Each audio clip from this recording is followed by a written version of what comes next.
காவல் ஆய்வாளர் பொறுப்பில் இருக்கிற ஒருவரையும் கைது செஞ்சிருக்காங்க. நான் முன்பு விளக்கம் தந்த சென்னை மாணவி வழக்கில் கைது செய்யப்பட்டவர் நிச்சயமா சொல்றேன், உறுதியாக சொல்றேன், திமுக உறுப்பினர் இல்ல, திமுக ஆதரவாளர். அதை நாங்கள் மறுக்கல.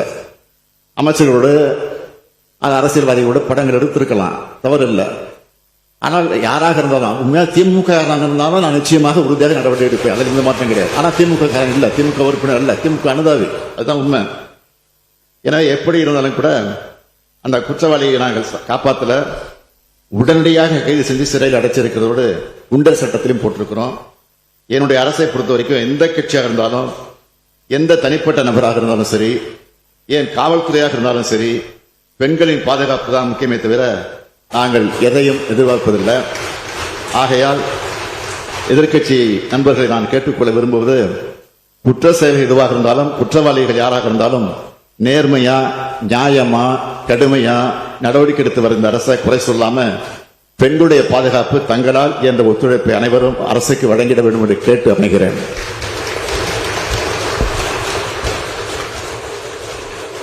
சிறப்பு கவனஈர்ப்பு. HMPV வைரஸ் தொற்று குறித்து அண்ணா பல்கலைக்கழக விவகாரத்தில் கைது செய்யப்பட்டிருக்கக்கூடிய ஞானசேகரன் திமுக உறுப்பினர் கிடையாது என்றும், ஆனால் திமுக ஆதரவாளர் என்றும் முதலமைச்சர் சட்டப்பேரவையில் தன்னுடைய விளக்கத்தில் குறிப்பிட்டிருக்கிறார்.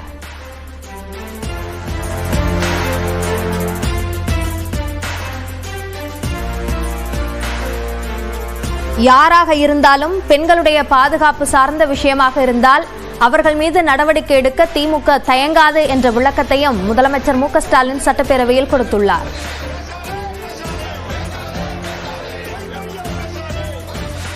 கொண்டுவரப்பட்டிருக்கக்கூடிய கவன ஈர்ப்பு தீர்மானத்தில் பல்கலைக்கழகத்தினுடைய பெயரை சொல்லி நீங்கள் எல்லாம் பேசியிருக்கிறீர்கள். ஆனால் நான் பெயரை சொல்லி அந்த பெயருக்கு ஒரு களங்கத்தை ஏற்படுத்த நான் விரும்பவில்லை. ஏனென்றால் எங்களை எல்லாம் ஆளாக்கியவர் அவர். அந்த உணர்வோடு அந்த பெயரை தவிர்த்து சென்னையில் ஒரு மாணவி மீது நடத்தப்பட்டிருக்கக்கூடிய பாலியல் வன்கொடுமை என்பது மாபெரும் கொடூரம். அதை யாராலும் நிச்சயமாக ஏற்றுக்கொள்ள முடியாது. இது குறித்து இந்த அவையில நம்முடைய ஜெகன்மூர்த்தி அவர்கள், வேல்முருகன் அவர்கள், ஈஸ்வரன் அவர்கள், சதன் திருமலைக்குமார் அவர்கள், கே மாரிமுத்து அவர்கள், நாகேமாலை அவர்கள், சிந்தனை செல்வன் அவர்கள், MR காந்தி அவர்கள், GK மணி அவர்கள், செல்வ பிறந்தை அவர்கள், உதயகுமார் அவர்கள் கருத்துக்களை எல்லாம் இங்கே எடுத்து பேசியிருக்கிறீர்கள். இது குறித்து இந்த அவையில உண்மையான அக்கறையோடு பல உறுப்பினர் பேசியிருக்கிறீங்க. இதை பயன்படுத்தி இந்த ஆட்சி மேல தவறான எண்ணத்தை உருவாக்குவதற்காகவும் சில உறுப்பினர்கள் பேசியிருக்கிறீங்க. சில இல்ல, ஒரு உறுப்பினர் பேசியிருக்கிறார். யாருக்கு எந்த நோக்கம் இருந்தாலும் பாதிக்கப்பட்ட பெண் அந்த பெண் பக்கம் நின்று அவருக்கு சட்டப்படி நியாயம் பெற்று தரக்கூடிய காரியத்தை தவிர தமிழ்நாடு அரசுக்கு வேறு எந்த நோக்கமும் இல்லை என்பதை தெளிவா, உறுதியா, ஆணித்தரமா முதலையே நான் சொல்லிக்கிறேன். குற்றம் நடந்த பிறகு ஒருவேளை குற்றவாளியை உடனடியாக கைது செய்யாமல் விட்டு இருந்தா அல்லது குற்றவாளியை காப்பாற்ற முடிவு செஞ்சிருந்தாலோ அரசை நீங்கள் குறை சொல்லலாம்.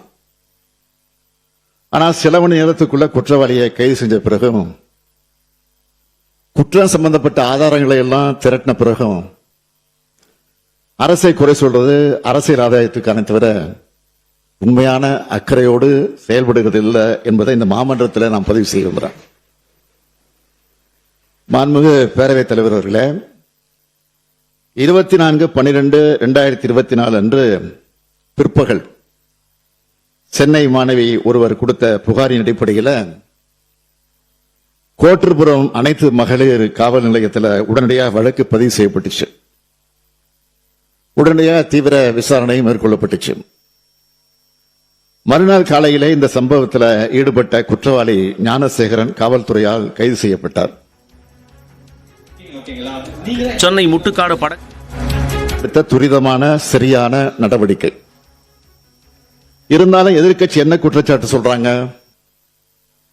முதல் தகவல் அறிக்கை கசிந்தது தொடர்பா பேசுறாங்க. அதுக்கு காரணம் யாரு? ஒன்றிய அரசின் கீழ் செயல்படுகிற என்ஐசி, நேஷனல் இன்ஃபர்மேட்டிக்ஸ் சென்டர், தேசிய தகவல் மையம். அது நம்ம காவல்துறையால் உடனடியாக சுட்டிக்காட்டப்பட்டு அதற்கு பின்னால் அந்த தொழில்நுட்ப கோளாறும் சரி செய்யப்பட்டிருக்கிறது. அது தொடர்பாக அந்த அமைப்பும் நிறுவனமும் விளக்கம் கொடுத்து கடிதமும் எழுதியிருக்கிறாங்க. என்எஸ்சியிலிருந்து கடிதமும் எழுதியிருக்கிறாங்க.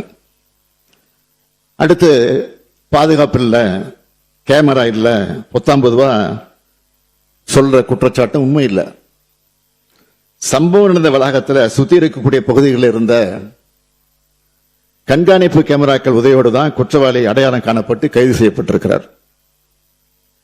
மூன்றாவது குற்றச்சாட்டு, முதல் தகவல் அறிக்கை வெளியானதை வச்சுட்டு யார் அந்த சார் அப்படின்னு கேட்கிறீங்க.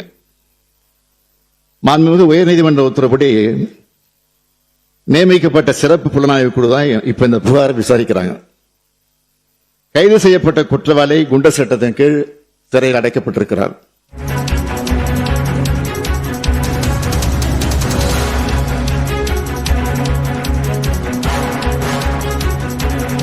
மாண்பு முதலமைச்சர் அவர்கள் பதில் அறிக்கையை சொல்லுவது, இந்த சம்பவத்தை முழுக்க விட்டுவிட்டு அந்த ஆணையாளர் ஏன் அப்படி ஆரம்ப கட்ட விசாரணையை சொன்னார், அமைச்சர்கள் ஒருவருக்கு பின் ஒருவராக பதட்டத்தோடு ஏன் சொன்னார்கள், இவ்வளவு சொன்னதற்கு பிறகு முதலமைச்சர், காவல்துறையை கையில் வைத்திருக்கிற முதலமைச்சர் ஏன் வாய் திறக்கவில்லை?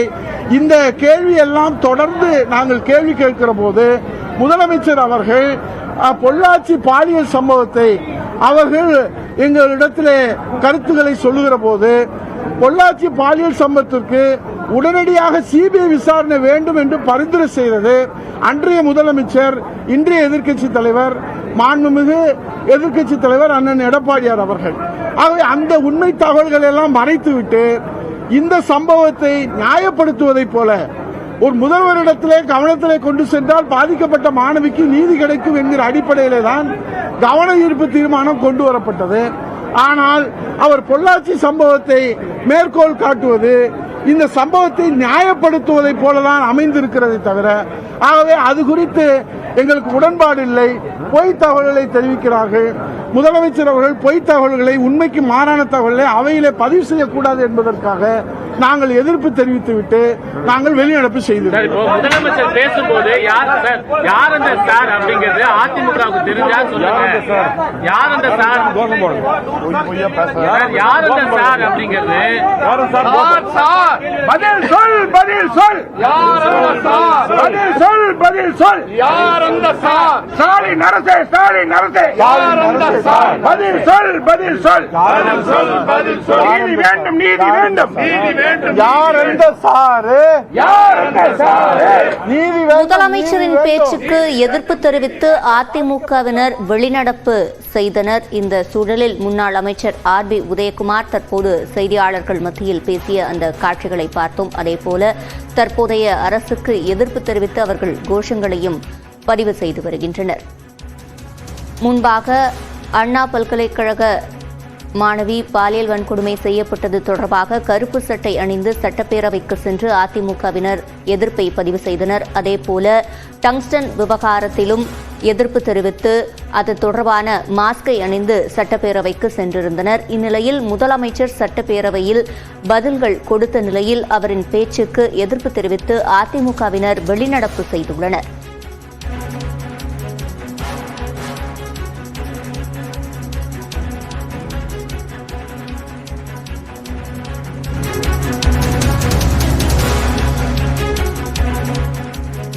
சட்டப்பேரவையில் முதலமைச்சரின் பேச்சுக்கு எதிர்ப்பு தெரிவித்து அதிமுகவினர் வெளிநடப்பு செய்திருக்கின்றனர். முதலமைச்சரின் பேச்சுக்கு எதிர்ப்பு தெரிவித்து அவர்கள் கோஷங்கள் எழுப்பி வரும் காட்சிகளையும் தற்போது பார்த்து வருகிறோம்.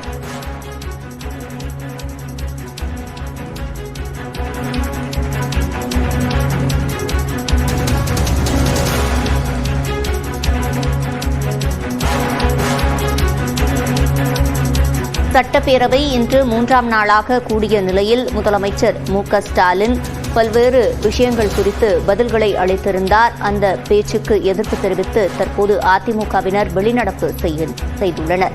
முன்பாக அண்ணா பல்கலைக்கழக மாணவி விவகாரம் தொடர்பாகவும் டங்ஸ்டன் விவகாரம் தொடர்பாகவும் எதிர்ப்பை பதிவு செய்யும் வகையில் கருப்பு சட்டை மற்றும் மாஸ்க் அணிந்து அதிமுகவினர் சட்டப்பேரவைக்கு வருகை தந்திருந்தனர். இந்நிலையில் தற்போது முதலமைச்சர் பேசியதற்கு எதிர்ப்பு தெரிவித்து அதிமுகவினர் வெளிநடப்பு செய்துள்ளனர்.